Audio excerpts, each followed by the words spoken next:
तो भागवत कथा सुनने से 5 प्रकार के पापों की निवृत्ति हो जाती है। लेकिन ध्यान रखना, पहले अगर हो गए हो तो ब्रह्मघाती, गोघाती, स्वर्ण चुराने वाला, मदिरा पीने वाला और संग करने वाला, ये 5 प्रकार के महापाप बताए गए हैं। गोघाती, ब्रह्मघाती, स्वर्ण चुराने वाला, मदिरा पीने वाला और संग करने वाला, ये 5 प्रकार के बड़े पाप है। और बड़े पापों की निवृत्ति भी भागवत कथा सुनकर हो सकती है। लेकिन पहली बार क्या होती है भाई, क्या हो गई भाई, कोई हम बोलते यार भूल हो गई। पहली बार क्या होती है, भूल, और दूसरी बार करोगे तो गलती, और गलती की सजा होती है। भूल तो माफ भी होती है। अगर आदमी को भैया भूल हो गई, गलती भैया भूल हो गई, ठीक है माफ हो गई, गलती नहीं होनी चाहिए।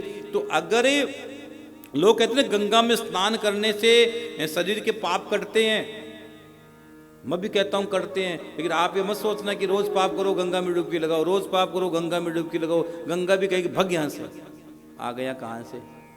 हाँ, एक बार तो 5 प्रकार के पापों से निवृत्ति होती है भागवत कथा सुनकर। और ध्यान से सुनना इस प्रसंग को। भागवत का ये वो प्रसंग है, मैंने एक दिन कथा में कहा था, शायद आपने सुना ही नहीं सुना। मैंने कहा कि भागवत की आवाज जहां तक जाती है वहां के कीट पतंग, पशु पक्षी, वृक्ष, पेड़ पौधे, ये पेड़ पौधे भी 84 लाख योनियों में है। 84 लाख योनियों में पेड़ पौधे भी है, पशु पक्षी, कीट पतंग। तो भागवत की आवाज जहां तक जाती है वहां तक का मामला एकदम पवित्र हो जाता है, पवित्र हो जाता है। किरण भाषितम, किरण भाषितम मतलब क्या है कि सूर्य जब उदय होता है तो सूर्य की रोशनी पड़ते ही आपके जीवन का अंधेरा चला जाता है, अंधेरा छंट जाता है। इसी प्रकार अगर आपके जीवन में किसी प्रकार का अंधेरा है, वो भागवत कथा सुनकर दूर हो जाता है, वो बिल्कुल निवृत्त हो जाता है जी। तो इसलिए कथा श्रवण करो। और भागवत कथा के विषय में बात बताऊं,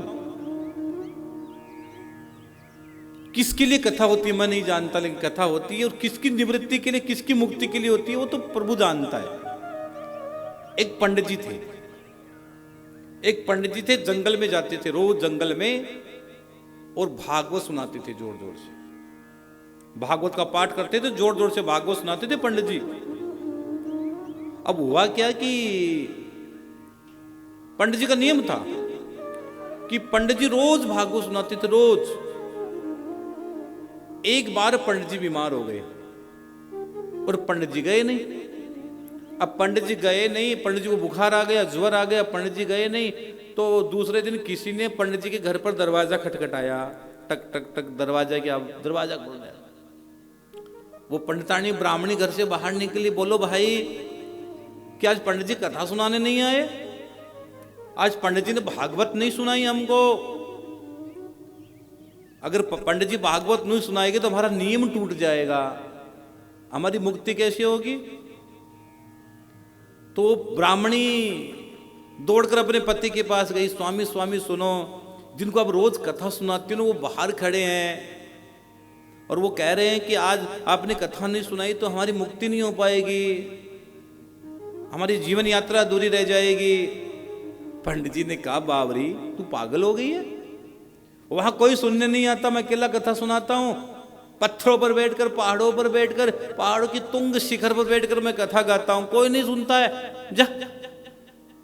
पंडित वो ब्राह्मणी ने जाकर कहा भाई तुम जाओ, सब जाओ, कोई, पंडित जी बोलते कोई नहीं आता। अब फिर उन्होंने कहा सुनो हे ब्राह्मणी, हे देवी सुनो, पंडित जी महाराज जी से जाकर कहो कि हम सामने बैठकर कथा नहीं सुन सकते, हम भूत प्रेत है, हमारी गति बिगड़ गई है, हम भूत है, प्रेत है, पिशाच है, नारकीय यातनाएं भोगकर यहाँ पड़े हैं, हमारी मुक्ति तो भागवत से होगी। जय श्री श्याम।